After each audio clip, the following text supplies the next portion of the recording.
Today on Public Eye News, NMU launches a new alumni network, and there is one dead after a house fire in Menominee County. Later in the show, Ross Spray will have your weather and Max Stevens will have your sports. Hi, I'm Caleb Rydell. I'm Alexis Ham, and welcome to Public Eye News.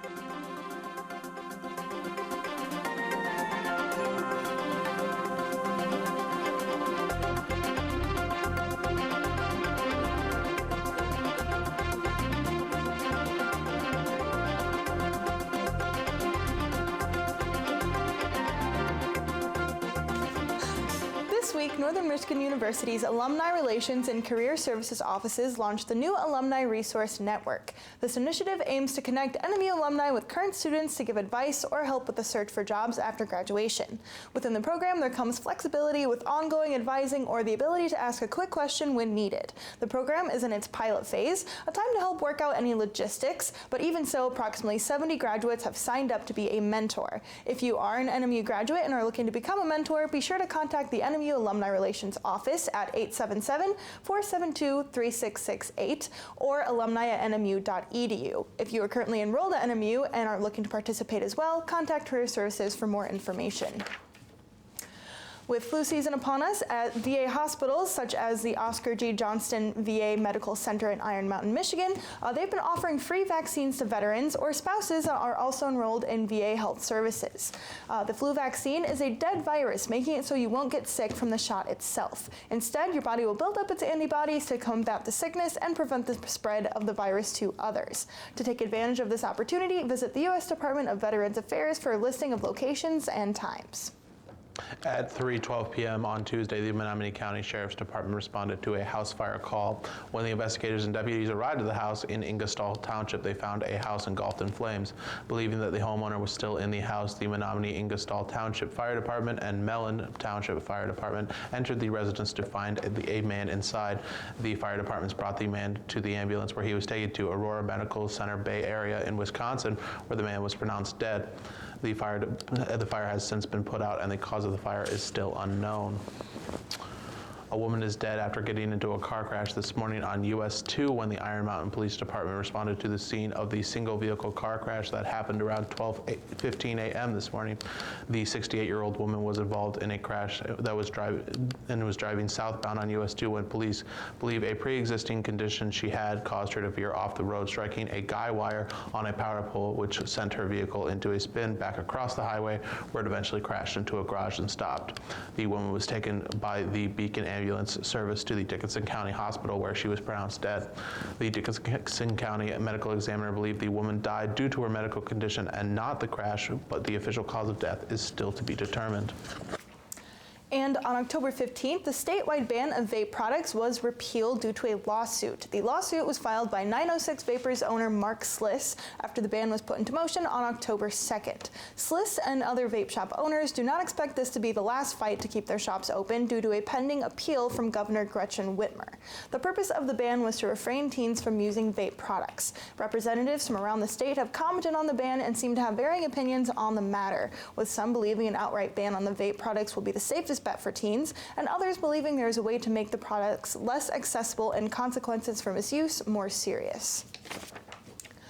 The Village Gift Shop in Lance, Michigan is sporting a new look. Local artist Brian Welsh is almost done painting the lighthouse scene on the side of the shop, which he is basing off of artwork submitted during a contest. The Village Gift Shop co-owner Payne Chasson held the contest in March, and 11-year-old Ryan Payne was the winner. The mural showcases a red lighthouse surrounded by crashing waves and pine trees. Chasson was quoted saying, "We believe that a rising tide lifts all boats in the water, and we want to build community through art one piece at a time. This is a good thing for the whole community."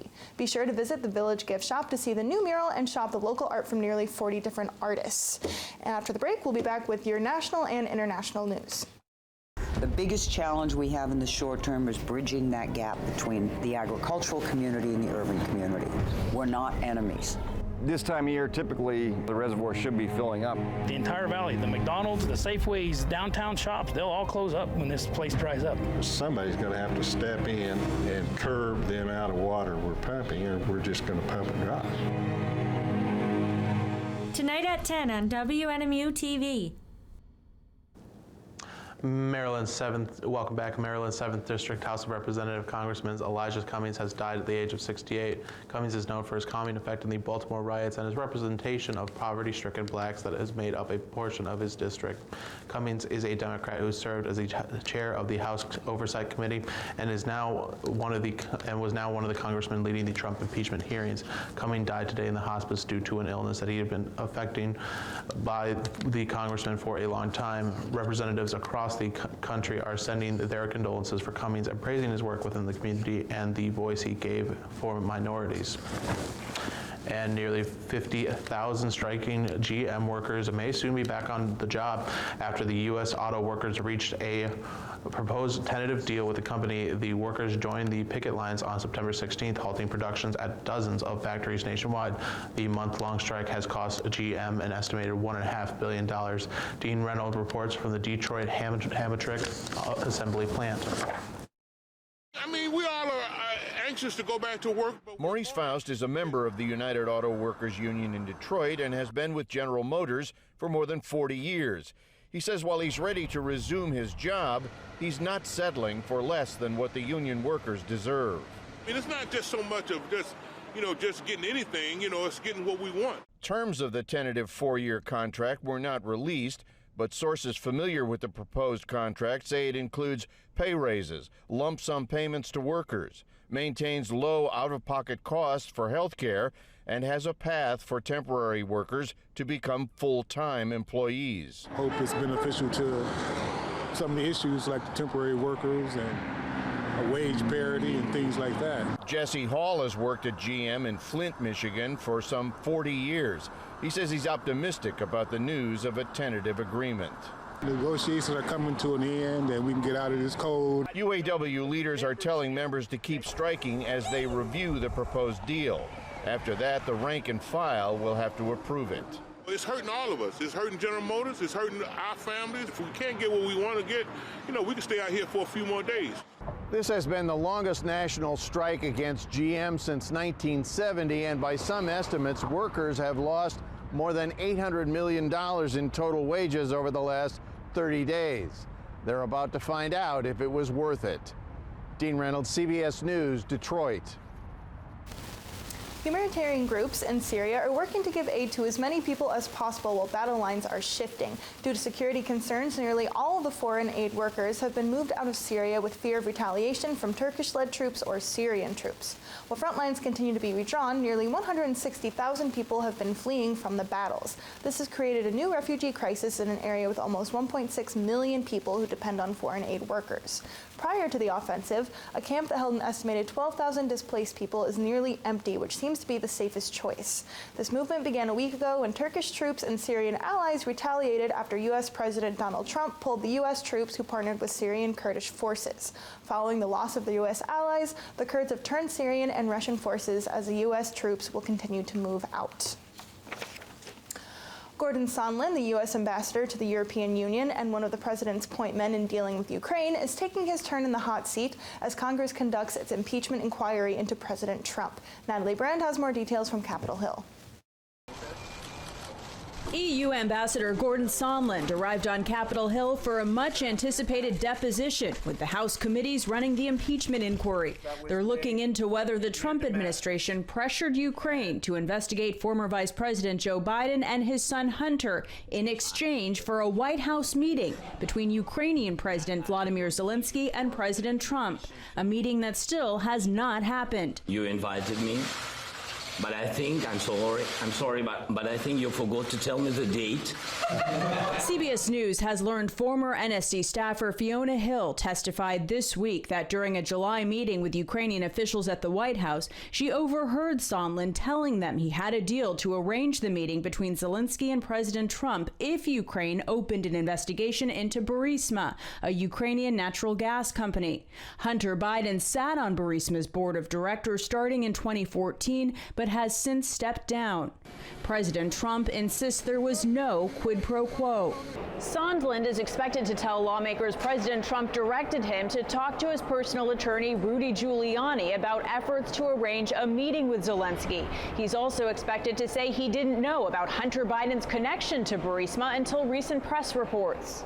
In prepared testimony obtained by CBS News, Sondland says, "I did not understand until much later that Mr. Giuliani's agenda might have also included an effort to prompt the Ukrainians to investigate Vice President Biden or his son, or to involve Ukrainians directly or indirectly in the president's 2020 re-election campaign." Sondland also says he doesn't recall Giuliani discussing the Bidens with him. Natalie Brandt, CBS News, Capitol Hill. And stay tuned, because after the break, we'll be back with your weather and sports. But what I'd love for students to take away in 2 to 5 years down the road is that they have made significant choices in their lifestyle, maybe in their line of work, that have a more positive impact on the environment and on climate change. If we had a large number of students participating in this type of educational program, we could reduce carbon emissions just as effectively as other climate change mitigation measures. Saturday night at 8 on WNMU TV. And welcome back. My name is Ross, and I'll be taking you through your weather today as we look behind us at the academic mall. It's going to be about wet out there and a bit cloudy. Unfortunately, that's going to be following us throughout the week. Looking at our current conditions, it's currently cloudy with a temperature of 45 degrees, winds north at 12 miles an hour, and a barometric pressure of 30.03 and rising. Going on to tonight, it's going to be partially cloudy, low of 34, and winds north-northwest at 10 miles an hour. And then going on to tomorrow, it's going to be partially cloudy with a high of 53 degrees, winds south at 15 miles per hour. Looking behind me at our map of the UP, it's looking pretty cloudy, but we're going to start over here in Sioux Center area at 47 and a little bit of sun there. Going down to Manassik at 49 and partially sunny. Going down here to Escanaba at 47 cloudy, and going all the way down to Menominee at 46 and cloudy. Looking at other half of UP, Iron Mountain is at 45 and cloudy, Ironwood at 46 cloudy. All the way up in Hone, also 45 and cloudy, and back here in Marquette, it is 45 and cloudy. Let's look at a week ahead. On Saturday, it's going to be a high of 56, low of 41, and some rain. On Sunday, it's going to be a high of 58, low of 45, and mostly sunny.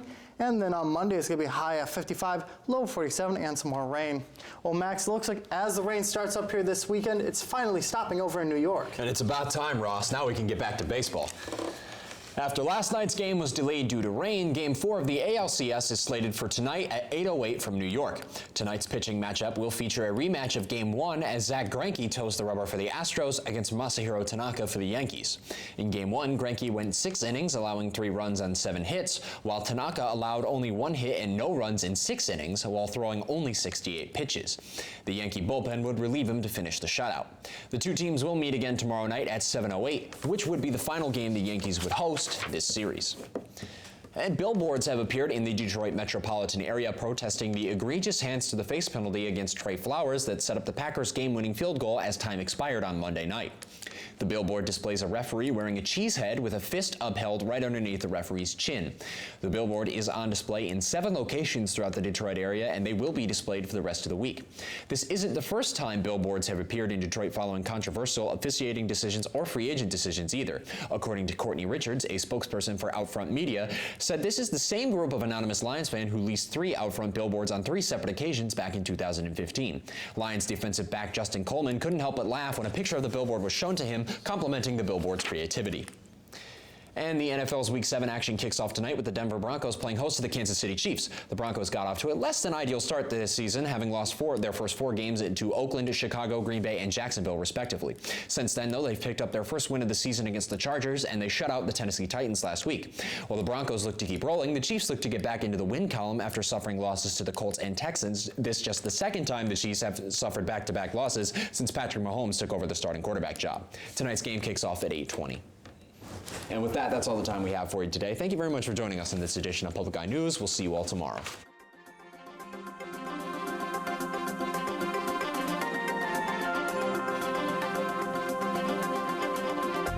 The preceding program was produced in studios located in the Edgar L. Hardin Learning Resources Center by WNMU TV, Northern Michigan University